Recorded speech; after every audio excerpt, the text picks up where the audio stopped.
안녕하세요. 윌리엄 레이입니다. 문재인 일당은 원하는 걸 얻을 수 없으나 제가 제목을 너무 단정적으로 단 것은 제목을 다 쓰다가는 너무 길어질 수밖에 없어서입니다. 제목을 정확히 쓰자면 문재인 일당이 원하는 걸 얻을 확률은 지극히 희박하지만 이라고 해야 할 겁니다. 다른 건 몰라도 문재인 일당이 무무도전의 정신이 치열하다는 건 인정해 줄 수밖에 없습니다. 여기서 무무라는 건 무한히 무모한의 약자입니다. 이 상황에서 그들은 남한에서 영구 집권을 위해 몸부림을 치고 있습니다. 그들이 원래 원하던 적화 통일의 가능성은 이미 많이 희박해졌습니다. 최소한 트럼프 집권기 내에는 불가능하다고 봐야죠. 그런데 가장 큰 문제는 이 무무도전 과정에 국가를 어느 정도로 망가뜨리냐가 관건이 되었습니다. 특히 경제적으로 입히는 데미지가 양과 질적인 측면에서 어느 정도가 될 것이냐가 가장 큰 문제로 대두되고 있습니다. 여기서 질적인 측면이란 회복 가능 기간을 이야기하는 것이라 보면 됩니다. 회복 가능 기간이 길면 길수록 데미지는 악성인 것입니다.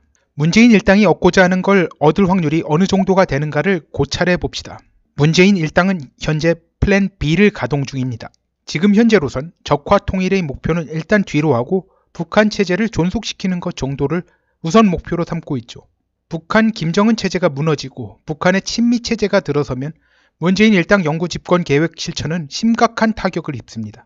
선거구제를 어떤 식으로 바꾸건 공수처를 하건 그런 건 전혀 의미가 없게 됩니다. 이들 머릿속엔 일단 김정은 체제 존속과 자신들의 영구 집권 두 가지밖에 없습니다. 김정은 체제를 존속시키고 영구 집권을 이룬 뒤 기회를 봐서 적화 통일로 나아가겠다는 거죠. 여기서 영구 집권이라는 건 중국 공산당의 후원을 전제로 하고 있습니다. 한국을 철저한 종중국가로 만들어 자신들의 권력 기반을 삼는다는 것이죠. 여기서 종중이라 하는 정도는 단순한 위성국가 수준이 아닙니다. 종주국인 중국의 이익을 위해서는 국가가 피폐해지는 걸 감수할 수준으로 만들겠다는 것이죠.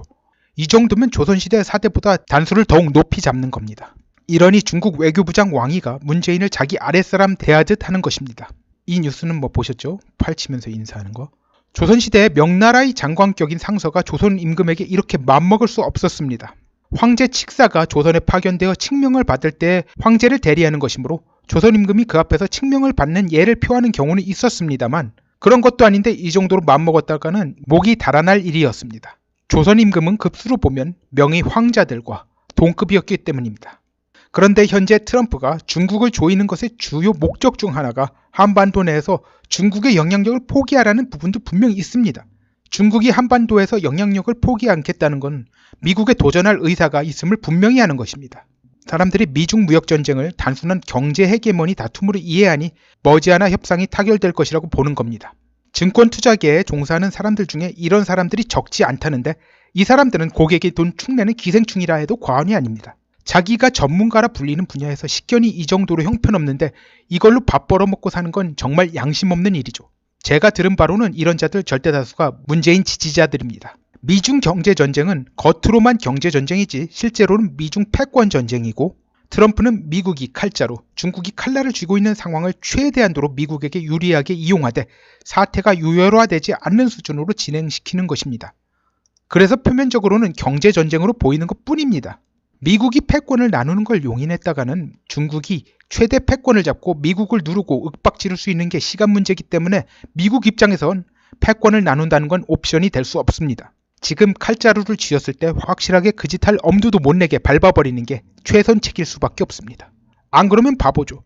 트럼프의 경우 사업하면서 이를 뼈저리게 깨닫는 경험을 수차례 했을 겁니다. 트럼프는 중국이 표면적으로만 굴복하고 실제적인 이익을 결사적으로 지키겠다고 나오는 것에 대해 굴복하지 않으면 압력을 유지한 채로 시간을 보내 하루하루 더욱더 중국 경제를 위태롭게 만들겠다는 지구전을 펼치는 겁니다. 이에 대해 중국이 하는 반발은 미국 연방 하원에서 민주당 의원 극좌파 60명을 동원해 트럼프를 탄핵하겠다고 하는 것인데 정말 웃기는 소리죠. 특별검사 밀러 보고서에 트럼프의 obstruction of justice 혐의에 대해 있을 수도 없을 수도 있다는 묘한 표현을 남긴 바 있는데 이거 가지고 해보겠다는 거죠. 난관이 이만저만이 아닙니다. 그런데 극좌 60명을 제외한 민주당 나머지 상하원 의원들이 이에 동조하려면 당의 운명을 걸어야 합니다. 트럼프가 탄핵당하든지 아니면 민주당이 박살날 각오로 해야 하는데 민주당 입장에선 너무나도 무모한 일입니다. 빌 클린턴이 위증으로 연방 하원에서 탄핵이 가결되었지만 연방 상원에서 부결되었는데요. 그때와 상황 비교를 해도 너무나도 터무니가 없죠. 빌 클린턴은 실제로 위증을 한 것이 분명한 경우였는데 트럼프의 경우 obstruction of justice 혐의가 있는지 특별검사가 확신도 못하는 상황인데 이걸 밀어붙이겠다고 하면 실제로 민주당이 자살하는 거나 마찬가지입니다. 승산이 너무나도 없습니다. 맨 땅에 헤딩하는 것도 이만저만이 아니죠. 그러면 차기 대선도 날아가고 동시에 치러지는 상하원 선거에서 괴멸적 패배를 맛보면서 민주당 창당 이래 최악의 위기로 몰리게 될 텐데 그리하진 못할 겁니다. 뭐 하고 싶은 마음이야 굴뚝 같겠지만 참고로 민주당에서 전통적으로 많은 기부를 해온 유대인들이 최근 이탈하는 기미를 보이고 있습니다. 유대인들이 민주당을 지지해온 것의 가장 큰 동기는 이스라엘 건국 당시 이스라엘 국가 승인을 해준 해리 S. 트루먼에 대한 고마움에서 출발한 겁니다.